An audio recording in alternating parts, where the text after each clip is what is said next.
Hi, it's Mark Evans, and you're listening to Marketing Spark, the podcast that features interviews with B2B and SaaS entrepreneurs and marketing leaders.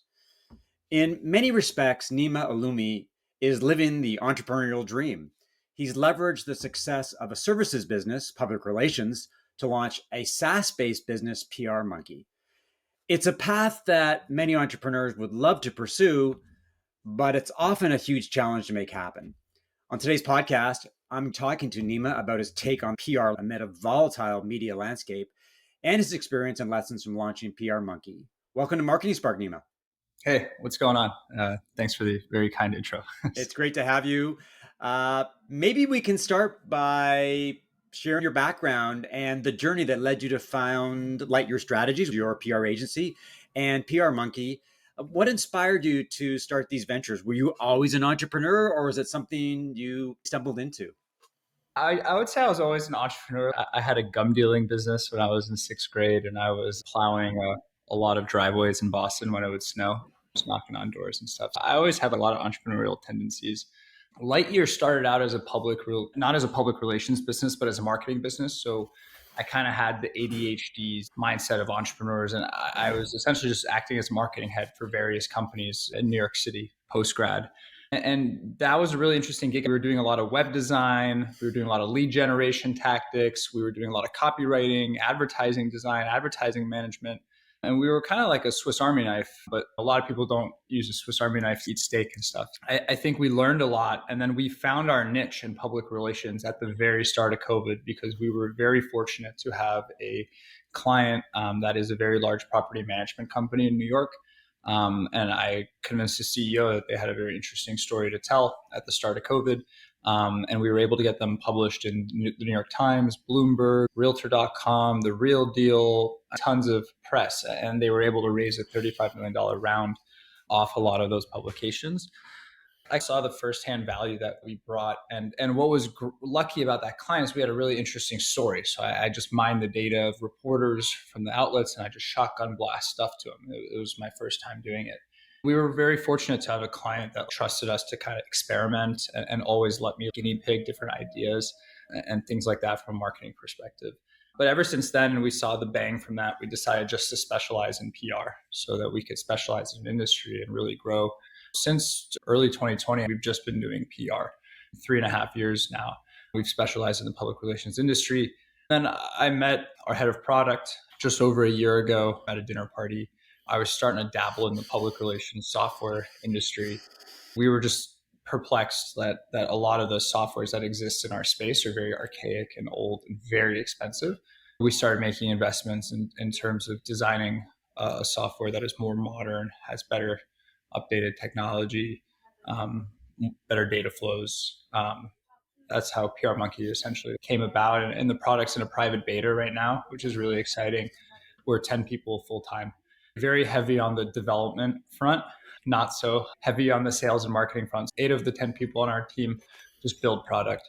And we only have me and one other person who can sell and manage clients and stuff like that. We really appreciate guest appearances, what you're giving us here, because it's one of the ways to get the word out. I want to talk about PR Monkey, but first let's focus on the PR landscape. I was a journalist many years ago, and that game was different because there was a lot of media, a lot more media. PR seemed to be an easier game to play because there was supply and demand, but the landscape has changed. PR is still this magical thing for many entrepreneurs. They believe that if they hire a PR agency, they can get media coverage. Media coverage can attract the spotlight and customers. It can allow their business to grow quickly, and then they'll be able to raise money. A lot of them think that PR is the silver bullet to a lot of their problems. But you and I know that that's not the case. Can you talk about some of the misconceptions and the challenges that you've encountered in helping companies understand the realities of PR, how it works, and establishing expectations? Because I think that overnight success is really hard to, if you can convince somebody that it's an investment over time as opposed to something that's going to produce instant results. And that's a good approach. So talk to me a little bit about the PR landscape and how you establish that trust with clients about the job you're going to do for them. A lot of people have different perspectives and perceptions of what public relations mean. As a business, you have to cater your deliverables to what that client wants, whether that's views, domain authority, helping close more deals. One of the things that we try to do at Lightyear is to really focus on working with clients who have an interesting product. The vast majority of our clients are deep technology companies. We know how to program. I've taken a lot of programming courses. Our whole team knows a lot about high tech and things like that. We're really good at taking copy and making it amicable for the media. And sure, the media landscape has changed a lot. We really focus on companies that mostly sell B2B products. And a lot of the people who are decision makers and buyers in those space for those clients, they are pretty well read people. They do read the press, they do read the news. And a lot of having a TechCrunch article or being in Bloomberg and having that third party validation can be the difference of when users come to your platform and sign up for your product or not. It depends on the kind of PR. There's influencer marketing with TikTok and Instagram. That's a form of PR. There's journalist and reporter PR, which is more traditional PR. We're more on the traditional front, on the journalist and reporter side. But there's tremendous value that's brought that's subtle. I would always say a company has to have the means to invest in a serious public relations campaign. If you're a 2 or 3 person show, you're just getting off the ground and you're debating whether to hire an SDR or a full-time PR company, I'd probably go with the SDR. When that SDR starts booking meetings and having stuff and potential clients coming through, if they have a good funnel and you don't have good media backing, you're losing a significant amount of customers on that front. The question is, as we talked about, PR can be very tempting. It's kind of this creature that's sexy and compelling. But how does a company know that it's ready for PR? You mentioned the fact that if they get some sales momentum, that could be a signal. What are some of the other signs that a company is ready to take the next step? Because it is a big leap and it does involve an investment. It's not something that they can invest a month in and back away. What are the signs that a company should be seriously exploring the idea of leveraging PR to move forward? Yeah, you should probably have some sort of investor. You should have some minimal viable product that's ready for sale, I would recommend. What's very unfortunate in the public relations industry is sometimes you get companies who don't have a product that's ready and they're trying to hire a public relations agency to market it as ready. So we have to be very wary of those sort of situations and do a significant amount of due diligence when we're taking on new clientele. And it's also why we deny a lot of business. It's not worth our time to get invested in someone who isn't serious. We do a tremendous amount of research and things like that before we take on clients to make sure that we're promoting accurate, thorough information. As a business owner myself, it's always really helpful to see something from an outside or a third party perspective. A lot of CEOs are thinking, we just want to hammer the nail, make it all about me, and our company. That's not going to get as many genuine headlines as something that's well thought out. That's not just direct propaganda. That's actually an interesting story. So we focus a lot on pulling relevant statistics, interesting storylines that are interesting to a general audience, but also in support of the company's best interests. So let's set the stage a little bit when you're onboarding a new client. Obviously, they would love to have instant success. They want media coverage in the short term. Every entrepreneur dreams about that. But how do you establish expectations in terms of this is the journey that we're going to go on? Ideally, you create a strategic partnership that is win-win. How do you set the stage in terms of, listen, we're looking at a 3 to 6 month campaign. It's going to begin with in-depth research into you and the competition and the story angles. We're going to do some research on pulling statistics and maybe leveraging trends. Then we're going to do these things. Map that out for me in terms of providing entrepreneurs with a roadmap of how this thing is going to go. We do a tremendous amount of research before sending any pitches. A lot of PR companies spend 90 days doing research. We spend a week and a half, 2 weeks max. So we do a lot of research and we come up with different copywriting. What's the subject line that's going to resonate well with their target audience, whether they're trying to target tech influencers or fashion influencers. One of the most important things is, what is a subject line that's just going to excite people in this industry? How can we quickly educate someone and pique their curiosity? That's how reporters, that's how writers, that's how influencers are. They're all creatives at heart. So how can you gain their interest and their respect? And then we test different various copy and we try to come up with different formulas for different audiences and niches of influencers. Something that a fashion journalist would find interesting wouldn't be something that a tech journalist would find interesting, or more specifically, an AI journalist versus someone who programs, writes specifically on more back-end information or something. So you really should value your first impression to people. I think a good public relations person or company will do that.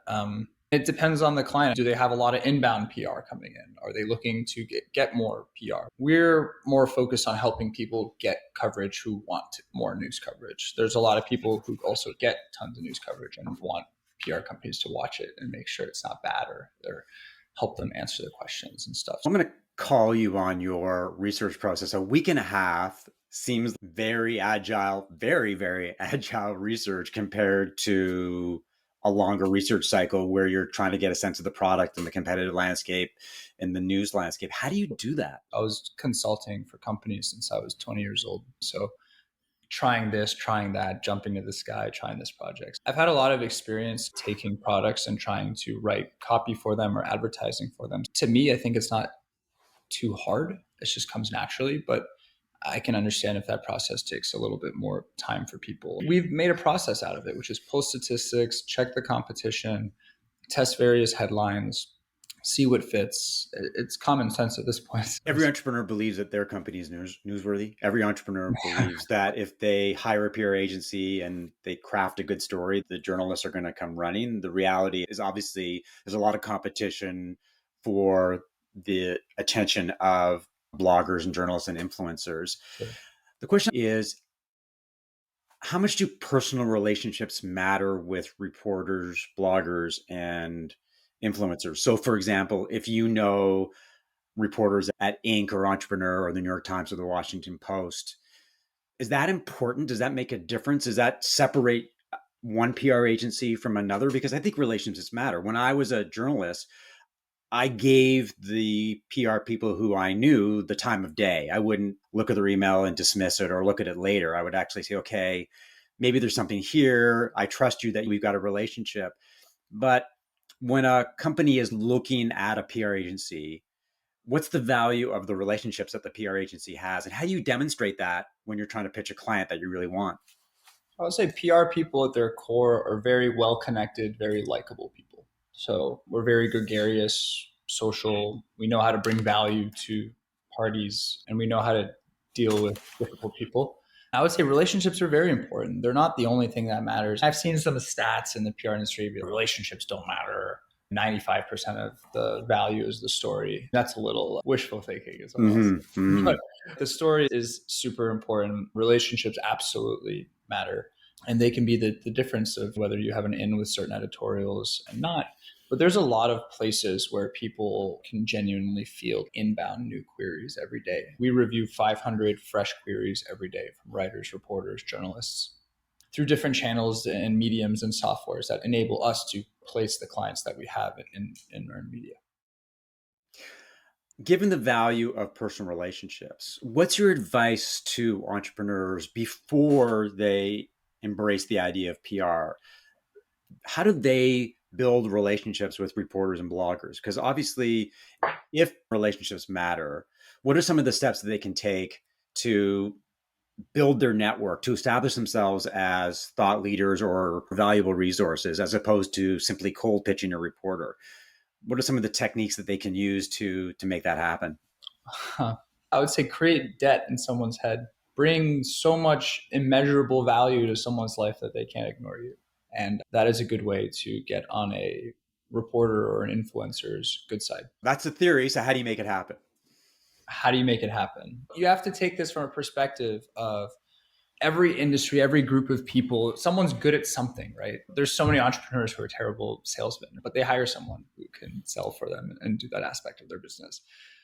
A lot of CEOs, that's not their field to figure out how to hunt in the wilderness and find the fairy reporters and things like that and figure out how to kind of win that coverage. It's an art, absolutely is an art. What you say on interviews really matters. How you interview, whether you just blab at someone for 35 minutes versus having a two-way conversation matters.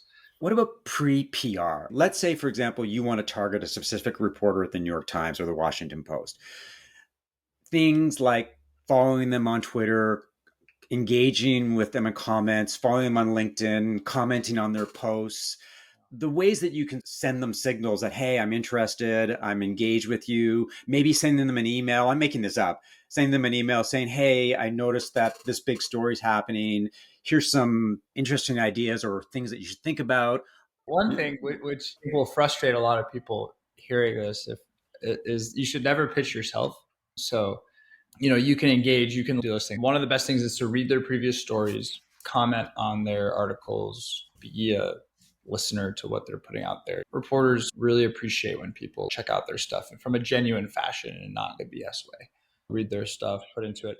And you can argue with them a little, right? You could send some feedback or some thoughts on a piece that they put out that was a little more controversial and have an engaging conversation around that. I think a lot of people, their first thing that they do is they try to sell, which is their business or their diet. Write about me. That's your job, right? But that's what they're thinking. But that person doesn't work for you. You're not like writing dog or anything like that. Build a relationship and try to get people on the phone. If you can just get a writer and a reporter on the ringer, then you can chat for a bit and then they'll ask you about your stuff. And as long as you do it in a way that's smooth. One final question before we talk about PR Monkey. What happens if a client doesn't get media coverage? So they've invested in you and you have a reputation or you have a promise that you can get them high profile media coverage. So that's your value proposition.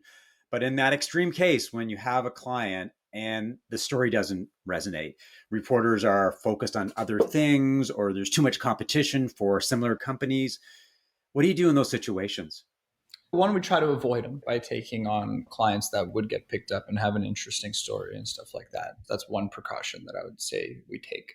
You can put out a press release that typically garners a lot of news coverage and indexes relatively, so that helps.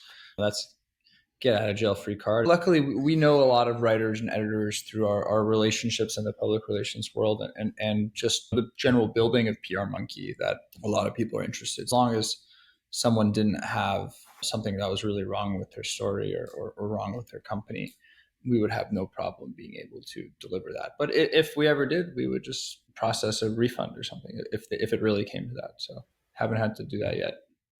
That's a very diplomatic answer to my question. When we talk about PR Monkey, give me the PR Monkey 101. What is PR Monkey? What's the value proposition? Why did you build it? How does it work? PR Monkey was built to say, hey, can we automate this process of what Nima does every day, from reaching out to influencers, personalizing things, bringing value to reporters. The amount of back and forth that I've had with reporters over the years, sending client headshots, previous quotes, previous media coverage, the amount of pitches, having a Google Doc of pitches, rather than having 6 different templates of different pitches per client, because there's certain patterns that you start to recognize and things like that. So, really taking a look at what is the public relations tools market and how can you build on top of it. The PR tools market as it currently exists is essentially just the contact information of writers and reporters and influencers. You said you had a background as a journalist. So a lot of the biggest 3 public relations software companies out there, they make 90% of their money just selling your email. That's it.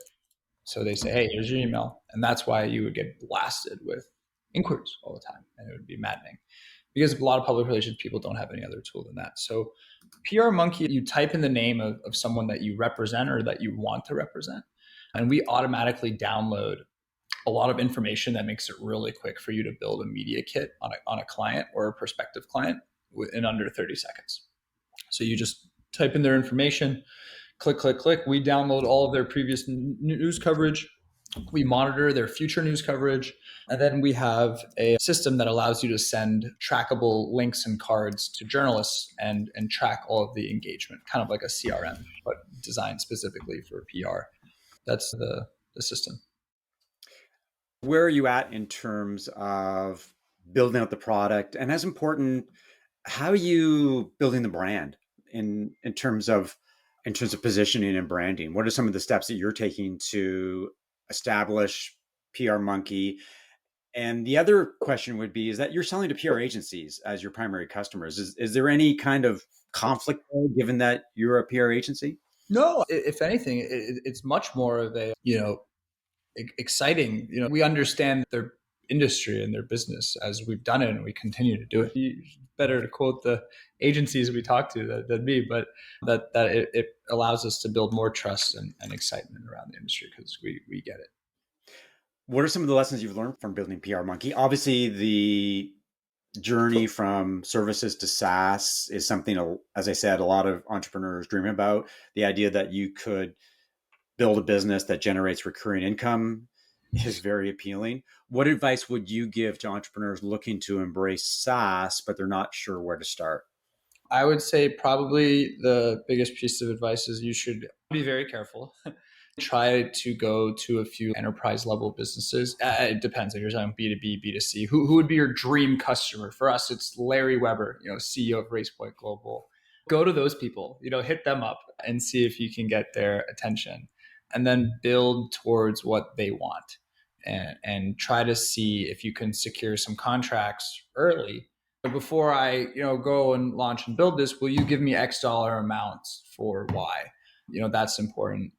That is something that I think would be really good. And then you'll have a very clear understanding of what people would pay for and what people would want and what people would bring value. So what did you guys do in terms of validating the idea? Admittedly, you had a bit of a head start because you're an established PR agency. You've a track record of high profile clients. There's credibility in terms of we do this, we understand your industry. You're not coming in from out of the blue. What was the research process that you undertook to make sure that PR Monkey was an idea worth pursuing?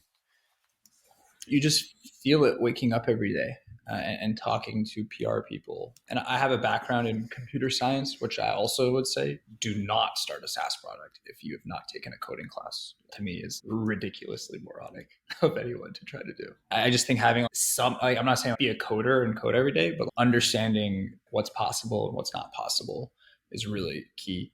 And also being able to talk to developers in their language and understand what they're saying and what they're working on is super key to being able to earn the respect of a software development team and also to just be able to attract talented developers. The other thing that I wanted to explore in terms of PR Monkey is you're offering a tool that changes the way that a lot of PR people operate. They're using traditional tools. They've got the lists that they lean into. They do their outreach in a very traditional way. A lot of it is blast away and see what sticks. They do what they do, and they've been doing it for a long time. And I'm curious about how you convince people to change horses in midstream. Change is hard. Getting someone to embrace a tool, even if the tool is better, easier, more convenient, cheaper, can be a challenge because changing habits is really difficult. What are the things that you've had to do to showcase the value of PR Monkey and, as important, convince people that change is good, change is necessary, and it may be a little bit painful, but this is something you should do? You have to build around. That's one of the reasons I say be careful with the software industry. It's for that very point right there. We're coming in and I'm trying to take your phone away and give you a new phone. Hey, this is a new phone, but I'm sorry you have to upload some of your contacts again. But this is a new shiny phone, and people resist change. We're lucky in the sense that there is very minimal competition in our market. It's not like we're building a real estate application and there's 10,000 real estate applications. There's a dozen PR applications. So it's very, very few and far between. Everyone can relate on the fact that 11 out of 12 people will agree that the public relations softwares are not very good. That's something that we get a lot of attention, just from the industry because they're ready to try something new. And I think working with people, being patient. When we first started doing demos and onboarding users and stuff, we built this thing. We're super invested in it. We're looking at someone click a button or mess something up, and we're taking a step back and breathing and having someone who maybe doesn't have so much skin in the game talk about it or present it is probably good too. It's no easy feat to get parties interested, and that's one of the reasons you want to sell the product to larger agencies. Where you sell to one person, it gets deployed to 100 people or 400 people. Great, fantastic. Then you get more users and you get sizable revenue. You got a beta program. You're onboarding friendlies right now, people who are willing to be guinea pigs.